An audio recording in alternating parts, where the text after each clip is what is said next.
You might think this is an ordinary python, but you'd be wrong. This is a beast that can swallow whole prehistoric crocodiles, the Titanoboa. Unearths fossil records from 60 million years ago that when the dinosaurs, that massive biological test server, had just been formatted by an asteroid. It was a wild, primitive new era. The evolutionary computing power allocated to reptiles reached an absurd, out-of-control peak. And in that patch of life, a creature of human size wouldn't even be worthy of its prey list.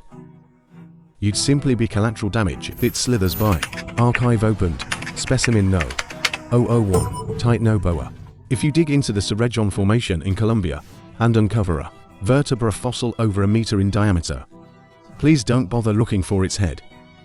Because by the time you spot its head, logic dictates that you've already been swallowed whole. This piece of one-ton hardware was built for ultimate physical suppression. It abandoned venom glands. It sacrificed agility. The only truth it believed in was the universe's most fundamental law, gravity. When it wrapped around its prey, it exerted a crushing force of 400 psi. That's equivalent to you lying flat on the ground and having 1.5 times the weight of the Eiffel Tower instantly collapse onto your ribs.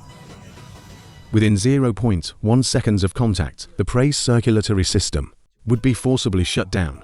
Sturdy bones would snap like cheap plastic tubes, crumbling inch by inch with dull, sickening pops. It didn't need razor-sharp teeth to slice flesh.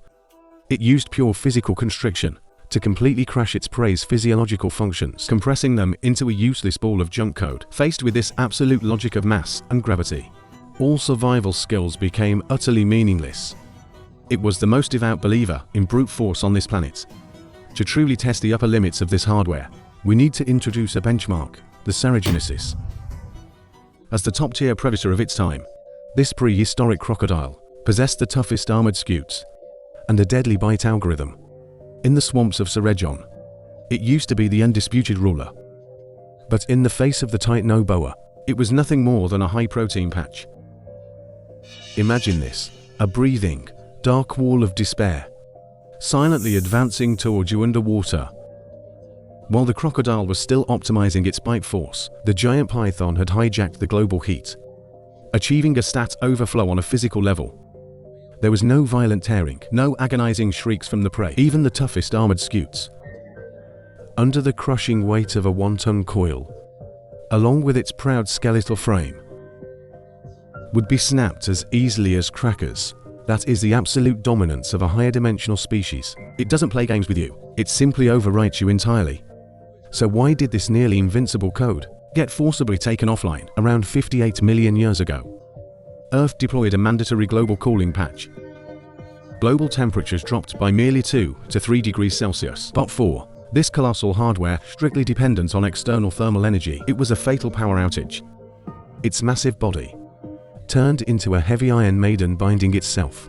Every single breath felt like dragging an entire scrap train. It couldn't hibernate like smaller mammals, and could only despairingly feel its internal heat being slowly drained by the physical laws of thermodynamics.